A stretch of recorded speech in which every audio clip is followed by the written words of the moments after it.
है ही। बट आजकल क्या है, जैसे आप माने जेनजी जनरेशन है, तो कहीं ना कहीं जेनजी जनरेशन तो सीधा मुंह पे ना बोलती है। क्या आप कॉर्पोरेट में काम करते हैं? मेरा ऐसा मानना है कि करते ही होंगे, क्योंकि 90% क्या, कितने सारे लोग हैं जो अपना बिजनेस करते हैं, लेकिन कितने ही लोग हैं जो कॉर्पोरेट में काम करते हैं और कितने लोग हैं जो गवर्नमेंट जॉब्स करते हैं। लेकिन किसी भी जॉब के अंदर एक चैलेंज मुझे ऐसा लगता है जो सब फेस करते हैं, और वो होता है कॉर्पोरेट कल्चर, कॉर्पोरेट पॉलिटिक्स।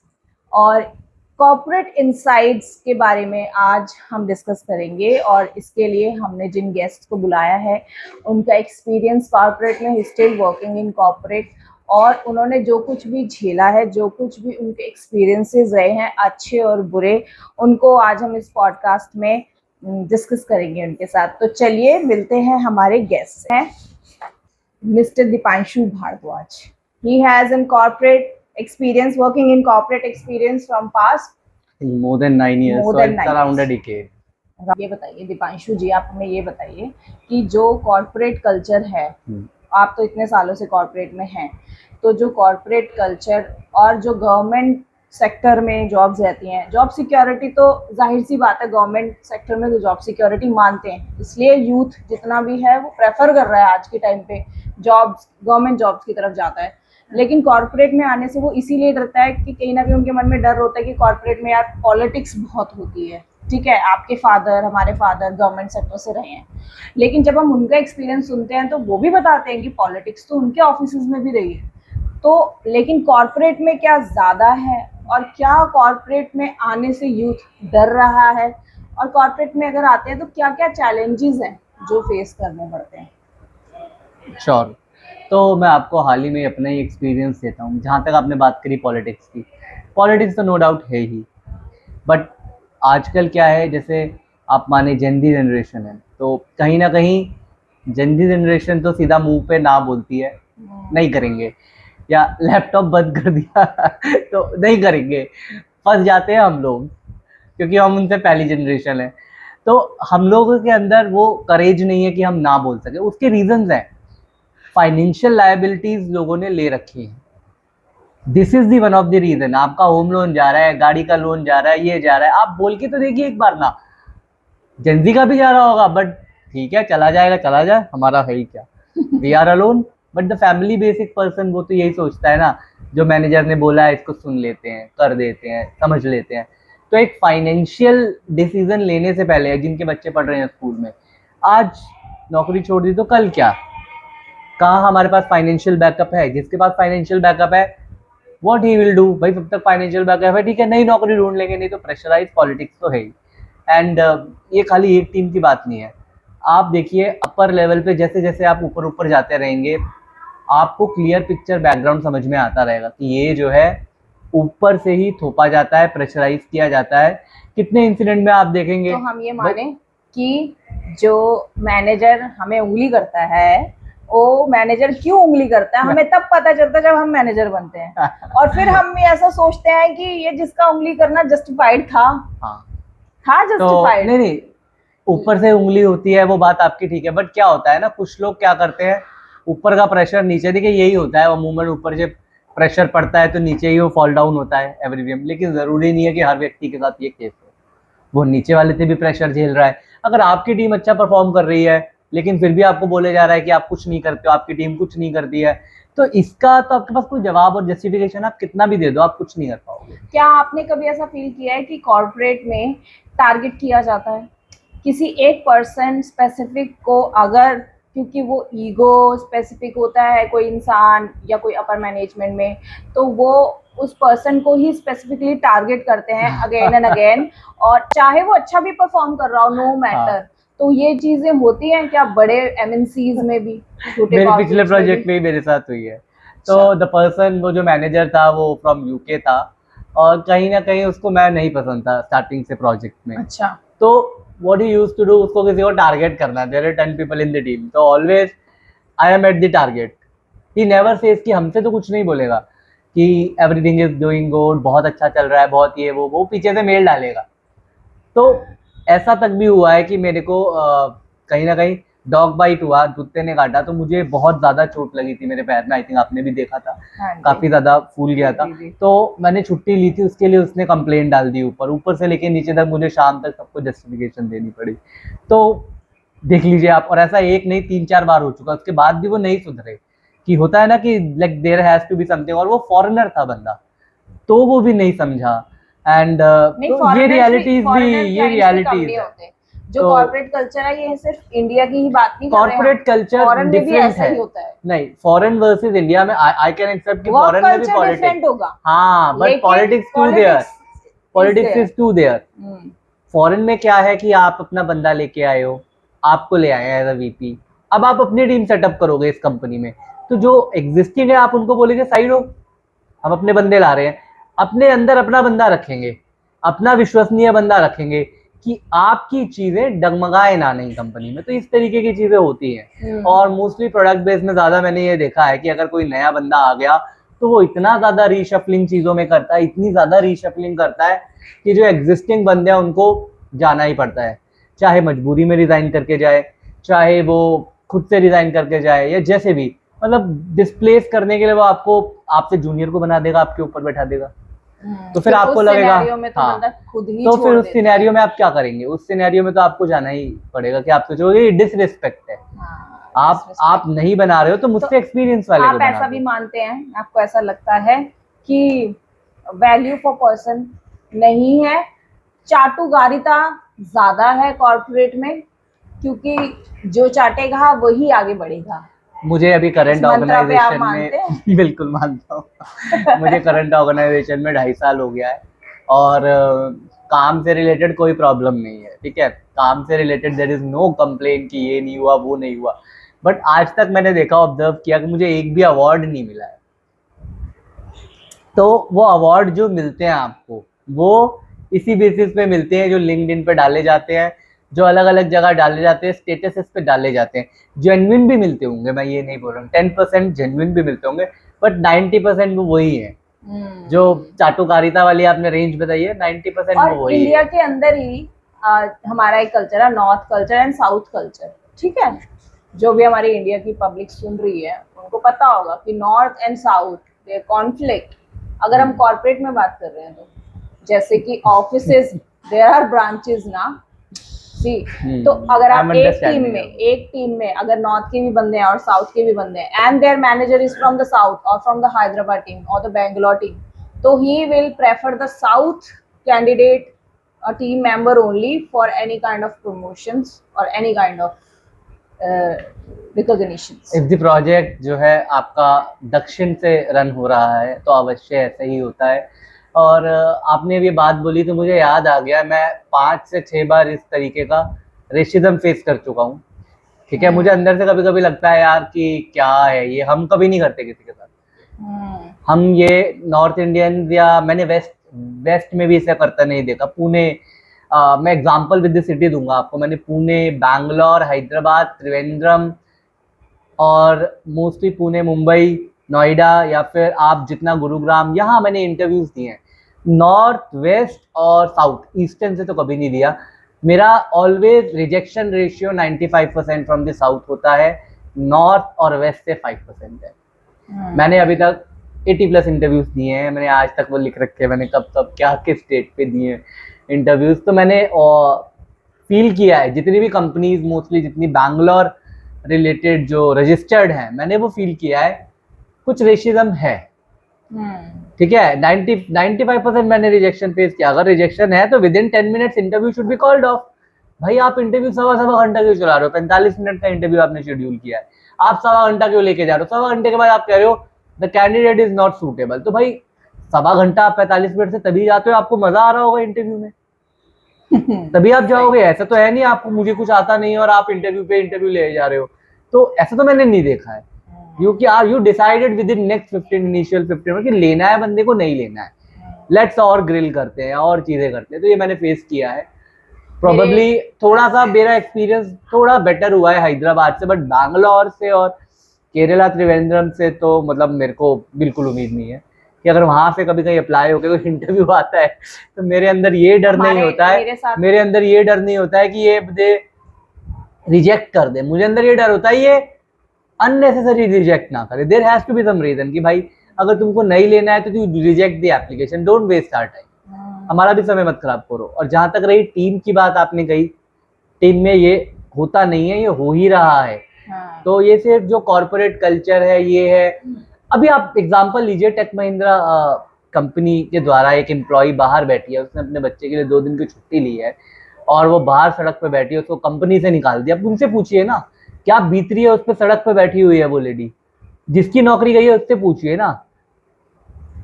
पूछिए कहाँ है आईटी यूनियन, कहाँ है कौन सी यूनियन ज्वाइन करनी है, किसको कहाँ ज्वाइन करना है। रेलवे में भी यूनियन आप ये है। जानते हैं कि आईटी में यूनियन भी होती है? मतलब इस बारे में मुझे कोई नॉलेज हाँ, नहीं आईटी यूनियन होती है। आईटी यूनियन बार बार जो है मिनिस्ट्री को लिखती है, इस कंपनी ने इतनी हायरिंग का वादा किया है, ऑफर लेटर दे दिए, बच्चों को ज्वाइनिंग नहीं करा रही। अभी रिसेंट केस अभी विप्रो का आया, आईटी यूनियन ने लिखा है। तो कहाँ है आईटी यूनियन? तो एम्प्लॉय की कोई मदद नहीं है। Employ is only for taxation from the government side और हेरेसमेंट फ्रॉम द कंपनी। और सबसे ज्यादा टैक्स नॉर्मल इंसान एम्प्लॉय ही पे कर रहा है, एम्प्लॉयर से ज्यादा टैक्स कुछ बेचारा एम्प्लॉय पे कर रहा है। हम क्या छुपाएंगे, जो मिलता है उसमें ही हम दिखता है, ऑलरेडी अकाउंट में आता है। There is a formal system, formal sector में हम काम कर रहे हैं, सब कुछ दिखता है। अब हम कंपेयर करते हैं फ्रॉम आउटसाइड द वर्ल्ड, ये जो थोड़ा चक्कर है इसमें बहुत सारी चीज़ों का इशू है। इसमें गवर्नमेंट का भी रोल बहुत ज़्यादा है, ब्लेमेबल तो है ही कि जो भी ये चल रही है। ये हमारा आज का टॉपिक नहीं है, बट एक और चीज हुई है कि आईटी कंपनी ने, मल्टीनेशनल कंपनीज ने अपने वर्किंग आवर्स को भी बढ़ाया है। हाँ, बढ़ाया है। आई तो थिंक ये क्या जेनपैक, सही है? मतलब कि जेनपैक आप में 10-11 घंटे किसी एम्प्लॉय का काम करवाना, उसके बाद में उसके आपको ट्रैवल बताऊंगा आवर्स आप निकाल लीजिए, तो उसके पर्सनल लाइफ कहाँ रह मैं 9 जाएगी? साल पहले एक कंपनी में काम करता वर्क था। लाइफ बैलेंस काफी कुछ अच्छा। है ही नहीं कॉर्पोरेट में। वर्क लाइफ बैलेंस क्या? वर्क लाइफ बैलेंस के ऊपर कुछ बताएं। क्या वर्क लाइफ बैलेंस है? वर्क लाइफ बैलेंस आपको अगर लेना है अपनी लाइफ के अंदर तो आपको एसेट बिल्डिंग पे ध्यान देना होगा। मैं किसी इन्फ्लुएंसर की बात नहीं करूंगा, इसने कोई कहा, उसने कंपनीज कहा। है आपके माइंड में जिससे आपने इतना एक्सपीरियंस रहा है सालों में, आप बताएं कि ये कंपनी मैं इसमें कंपनी वर्क लाइफ बैलेंस देती है। नहीं, कंपनी स्पेसिफिक तो मैं ये नहीं कहना चाहूंगा। आई विल से कि टीसीएस या इन्फोसिस या विप्रो, देखो everything depends on your project. Company के साथ साथ प्रोजेक्ट में कैसा चल रहा है, प्रोजेक्ट का मैनेजमेंट कैसा है, और मैनेजमेंट आप और हम में से ही होते हैं। जैसे आप कॉर्पोरेट में इतने सालों से काम कर रहे हो तो आपके तो कई मैनेजर्स रहे होंगे, नहीं? फीमेल भी रहे होंगे, मेल भी रहे होंगे। तो आपके एक्सपीरियंस मेल के साथ में कैसे रहा और फीमेल के साथ में कैसा रहा? 50% सही थी, 50% खराब भी थी। तो फीमेल ऐसा क्या करती है? प्रॉब्लम आती है बहुत सारे मोर्चों पे, अपना काम भी करना पड़ता है, उनका काम भी करना पड़ता है। तो अगर वो अपना काम इनडायरेक्टली कि फीमेल्स कामचोर होती हैं, ये कहना चाहते हो? आपको जो इंटरप्रेट करना है आप वो उसमें से कर लीजिए। बट हर ऑफिस में एक ऐसी एम्प्लॉय भी होती है जो फालतू की खिकी करके भी प्रमोशन ले लेते हैं। वो हमारे ऑफिस में सबसे पहले ऑफिस में थी एक। अभी उससे अगर हमें मान ली पूरे ओडीसी में कोई बात फैलानी है तो बस अब उसको जाके बोल देते थे हम। ऐसा चल रहा है। और मानिए आप 15 मिनट के अंदर पूरे ऑफिस में सबको पता लग जाती थी और लीड आके पूछता था, अच्छा तुम कुछ ऐसा करने वाले हो? मैंने बोला नहीं, तो आपको किसने बोला? तो मतलब ऐसा भी होता है कि वो पेट में चीजें जो बातें होती है ना, ये भी एक प्रमाण सच है, नहीं पचा पाती है लेडीज। ये वो तो चिगलियों के ऊपर क्या कहेंगे? ऑफिस में देखो हम तो कुछ नहीं करते तो हमें ज्यादा एक्सपीरियंस है नहीं, हम जाके किसी की चुगली नहीं करते। अभी रिसेंटली, अभी तो खैर टीम है तो, लेकिन आपकी तो कभी किसी ने की होगी। हाँ, बहुत लोग होते हैं पत्ते काटने के लिए, तो चलता रहता है, कोई फर्क नहीं पड़ता उससे। आप आगे मूव ऑन करेंगे। देखिए एक रास्ता बंद होता है, दूसरा रास्ता खुलता है, तो ऐसा तो नहीं है एक रास्ता बंद होगा दूसरा खुल जाएगा। तो दैट इज समथिंग, डिपेंड्स करता है। तो चुगलीबाजी में तो पीछे रहे हैं, इतनी चुगली आती नहीं, मुंह पे बोल देते हैं, ज्यादा घातक होता है। कई बार लगता है चुप बैठना चाहिए। चुप बैठे रहने से ना कभी कभी क्या होता है, फायदा हो जाता है। तो इसलिए ना अगर आपके मन का ना हो, पेड़ा खाने वाली बात, हाँ, वही ठीक, वही चलता है। मैं आपको बताऊं, जो आप हम जैसे, क्योंकि करना वो भी नहीं चाहते हैं, करना वो भी नहीं चाहते हैं, बट क्या है, हम बोल देंगे कि ये चीज ठीक नहीं है, और वो चुप रहेंगे तो वी विल बी हाईलाइटेड कि भाई इसको ज्यादा दिक्कत है। और यही चीज मैंने नोटिस करी नॉर्थ एंड साउथ में, जो दिक्कत है ना, साउथ वाले नहीं बोलेंगे कभी भी, वो नहीं बोलते। मेरी अब साउथ में मेरी एक मैनेजर रही हैं, बहुत अच्छी मैनेजर थी, बहुत ही अच्छी थी, इतना काम करती थी, इतनी प्रोएक्टिव थी। बट जो नॉर्थ की एक मैनेजर थी उन्होंने तो मुझे रुला दिया था भाई। इतना मतलब रुला, जिसे कहते हैं ना रुला देना। इवन दो करती होगी वो भी काम, बिकॉज मेरा ऑड वर्किंग टाइम पड़ता था, शी वॉज इन यूएस, तो वो यूएस टाइम था, मेरा इंडिया टाइम था। तो उस टाइम में मतलब माइक्रो मैनेजमेंट टाइप की चीज़ें होती थी, और आज भी होती हैं, और अभी भी हो रही हैं। Micro management in the sense, अगर आपको कोई टास्क दिया गया, मैं हर 15 मिनट में आऊँ या हर 1-2 घंटे में आऊँ, हो गया, हो गया, हो गया, हो गया। आप एक बात बताइए, टास्क है, आप एआई से करा लीजिए, एआई भी रिस्पॉन्स देगा, आप उस रिस्पॉन्स को ऑप्टिमाइज करोगे कि ये सही है या गलत है, यू विल डिसाइड इट। तो बहुत सारी चीज़ें हैं। फ्री हैंड अगर नहीं है किसी चीज़ के लिए, एज अ डेवलपर पर्सपेक्टिव बोलूँ, अगर फ्री हैंड नहीं है तो it is very difficult, it's not easy कि आप गए और आपने कुछ भी कर दिया। बहुत ही ज़्यादा क्रिटिकल होता है। क्लाइंट के आगे अगर आप बैठे हो तो आप ऐसे कुछ भी नहीं बोल सकते, क्लाइंट के पास आपसे ज़्यादा टेक्निकल नॉलेज हुई तो। नेवर अंडर एस्टिमेट क्लाइंट की, क्लाइंट को कुछ नहीं पता, क्यों नहीं पता, पता होगा क्लाइंट को। क्लाइंट सिस्टम रन कर रहा है 5 साल पे, वो अभी तो प्रॉब्लम आई है तभी आपके पास आया है, बट उसको पता होगा कुछ ना कुछ तो अब नए चैलेंजेस एआई की वजह से यही है कि कोई भी प्रोजेक्ट आता है, पहले 6-6 तो महीने लग आप जाते थे अगर कोई समझने में। एआई एआई वो सजेस्ट करें तो आपके हिसाब से कौन से एआई टूल्स हैं जो हमारे यूथ को सीखने चाहिए, जिससे उनको बेनिफिट होगा जॉब में? हाँ, सो अभी रिसेंटली गिटअप को पायलट आप ले सकते हैं, और गिटअप को पायलट के साथ काफ़ी सारे अलग अलग एआई के डिफरेंट वर्जन आते हैं। क्लॉड के भी आता है, चैट जीपीटी के भी आते हैं, तो उससे आप prompting and all, basically generative AI का वो भी आप सीख सकते हो। एंड अभी हम भी सीख रहे हैं, ट्रेनिंग कर रहे हैं, new new we are also into this. तो कहीं ना कहीं बहुत सारे ऐसे नए टूल्स भी आ रहे हैं जो आपको जैसे प्रॉम्प्टिंग बार बार नहीं करनी पड़ेगी, वो ऑटोमेटिकली उस प्रॉम्प्ट से अगर सॉल्यूशन अच्छा नहीं है तो it is going to provide you more solution, तो वो रीजनरेट भी करता रहेगा। इस तरीके की चीज़ें भी आ रही है, एआई सर्टिफिकेशन कोर्सेज भी आ रहे हैं। बट मुझे अभी ये डाउट है कि कितना एआई स्टेबल होगा नहीं होगा in terms of billing costing, क्योंकि अभी रिसेंटली 1-2 दिन पहले जब बिलिंग और कॉस्टिंग की बात आई तो 2 मिनट में मीटिंग में ऐसा हुआ, बंद कर दो सब एआई।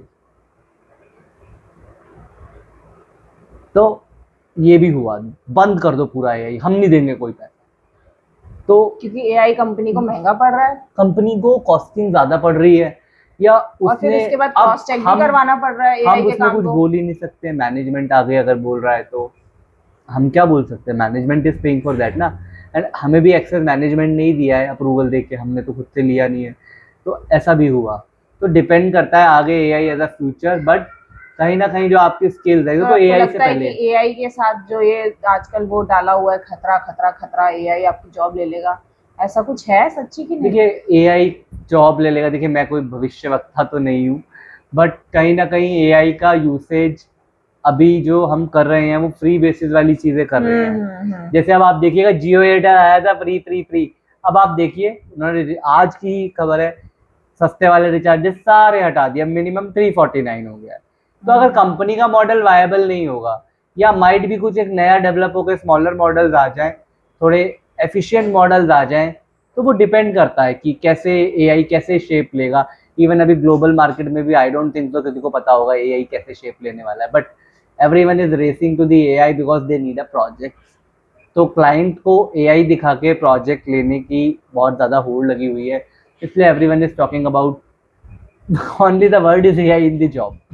तो AI AI in the job तो अभी बिल्कुल पॉसिबल है कि एआई जॉब ले भी रहा है निचले लेवल्स पे, अकाउंटिंग लेवल्स पे कई कई जगह जॉब जा भी रही हैं, ऑटोमेट हो रही हैं चीज़ें। बट वो मॉडल कितना वायबल होता है वो सब उस पर डिपेंड करेगा।